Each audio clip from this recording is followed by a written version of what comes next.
talking about dialects and the ideologies of standardization and monolingualism, let's talk a little bit about linguistic reality.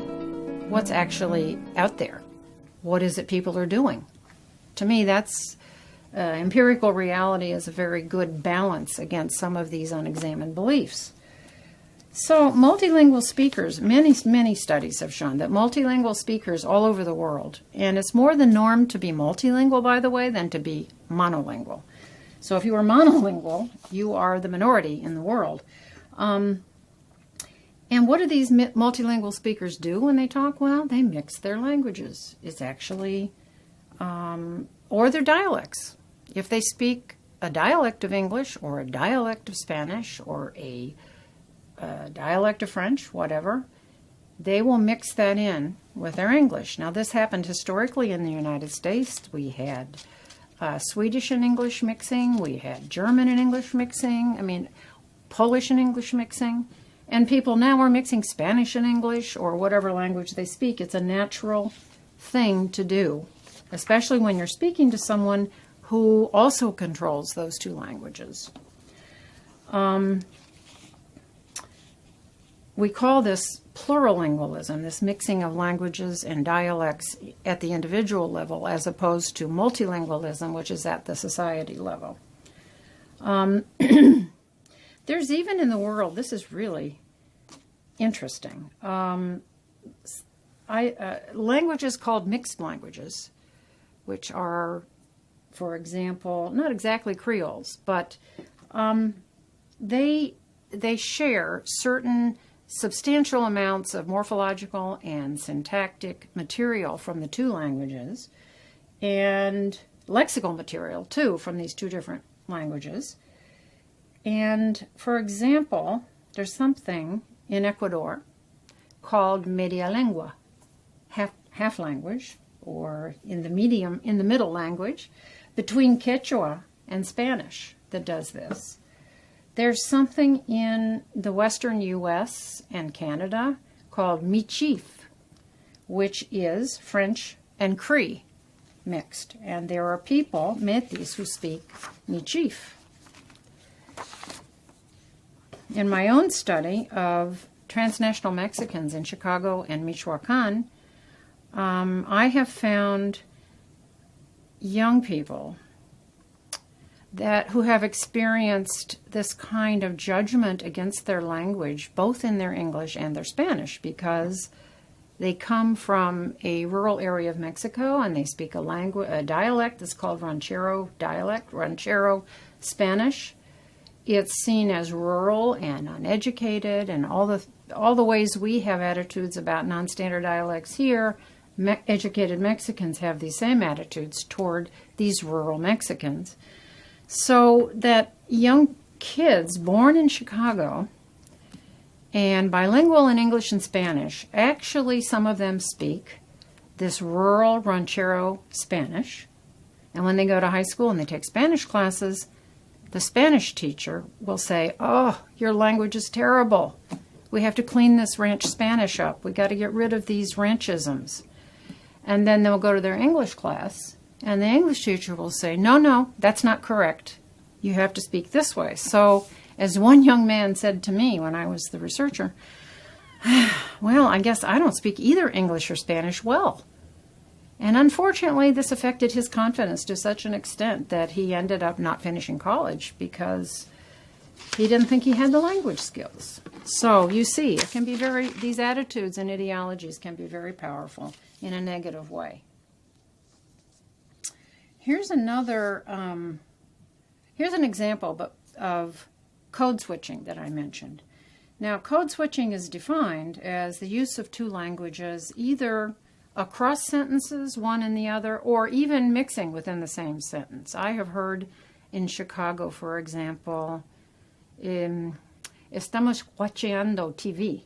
So it's all Spanish except for that morpheme watch, which is from English. So it's been inserted into the Spanish verb system. So that's interesting. I find these things interesting. I have a recent example of one of the young women in the families, or she's coming on middle age now, on Facebook, and it's a great example. Her cousin had written on Facebook, oh dear, I think the cousin wrote in Spanish, I was stopped by a policeman, but thank heavens, God was looking out for me. He didn't do anything. He didn't give me a ticket. And her cousin wrote back, Charo, con calma, hija, in Spanish, which means, Charo, that's her nickname. Take it easy. And then she switches. Charo, con calma, hija, don't put the pedal to the metal. Pero bendito Dios que todo bien. So, in other words, she goes in Spanish, she switches to English for this idiom we have, don't put the pedal to the metal, and then she goes back to Spanish, but thank heavens to God that you didn't, that all turned out well, basically. So this is a very natural thing, and this is on Facebook, not in a classroom where someone is going to come down on her, and Charo will understand her because she speaks both languages. Code switching then doesn't mean that they don't have control of each language. They just like to mix them, or it's natural to mix them. We used to make the assumption, or teachers used to, that it meant that the students didn't have either language fully. That's not true. Turns out that these switches, according to some studies, but in a book by Gumpertz, are not random, that they're often functionally motivated. So they can switch with a change in topic, with a change in participants, a change in the setting, and that's called situational switching, or switch for a particular communicative effect, to mark a quotation, to indicate emphasis, to specify an addressee. If you switch to a language, it's clear who you're speaking to, right? And in this case, it was switching to English it's almost like marking a quotation, but that's a saying in English. And she didn't want to translate that into Spanish. It made more sense to say that in English. So it can often be a signal to communicate social meaning, solidarity. In other words, you and I both know these languages. We're together in this. We're in the same group. We're Mexican Americans in Chicago. So we mix the languages.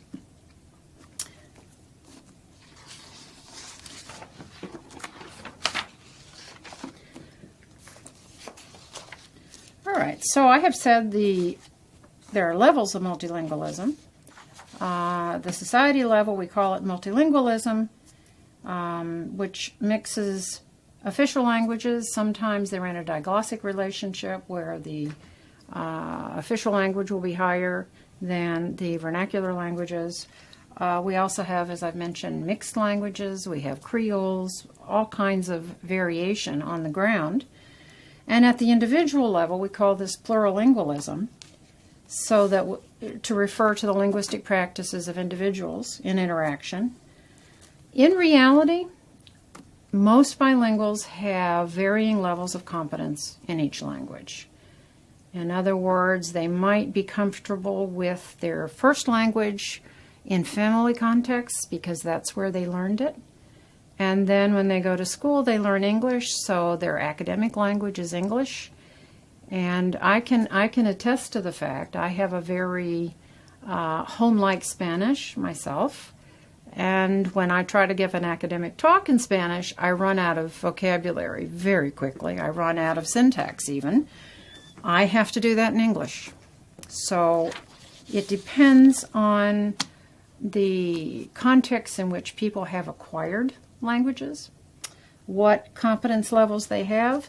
We used to have this idea that you should control both languages completely, 100% fluidly, and we realize the reality is very few people do. They have varying competence in each language, and really importantly here, the actual varieties of each language they speak may include vernacular dialects, like the Ranchero Spanish, like the African American Vernacular English, like the multiple negatives in all kinds of non-standard dialects in English in the United States. We have to recognize the empirical reality, especially if we're going to teach students who are actually carrying out these practices. So, finally, I want to talk here in this section about traditional versus current views of bilingualism. It's another way in which we have some language ideologies that are not really examined, and what I hope to do in all my lectures this week and in your reading on this topic is help you become aware of what our beliefs are and which ones are supported by reality and which ones are not. Traditional views of bilingualism. Bilinguals are traditionally considered to be double monolinguals. In other words, a full English speaker and a full Spanish speaker in the same body. And there's assumed to be a coexistence of two separate and cognitive linguistic systems up in our brains. Balanced bilingualism has traditionally been the ideal. You're supposed to develop in each language equally so that you're balanced between the two languages you speak. And the idea of language itself in traditional views of bilingualism goes back fairly deeply historically too, also in linguistics, that language itself, each language, is seen as a discrete, bounded entity rather than a varying set of resources. What is English really when you think about it? Is it the same cognitive linguistic system in everybody's head? Well, if you judge from output, no. People speak English differently. So they probably have a little different set of rules in their head. But they share enough of the same resources that they can communicate with each other. Same thing for Spanish. Spanish varies largely by vocabulary from country to country, but you can get into big trouble speaking Mexican Spanish in Costa Rica, for example, if you use certain words that are considered inappropriate. So every Spanish speaker doesn't have the same language. There's differences in northern Spain versus southern Spain in pronunciation and other aspects of grammar. So the reality doesn't hold, even though those are the traditional views of language and of bilingualism. Current views of bilingualism, however, are more based on research and studies. So now we realize bilinguals and multilinguals, there are some people who speak more than two languages, are not equally competent in both languages in all contexts. Usually it's context dependent.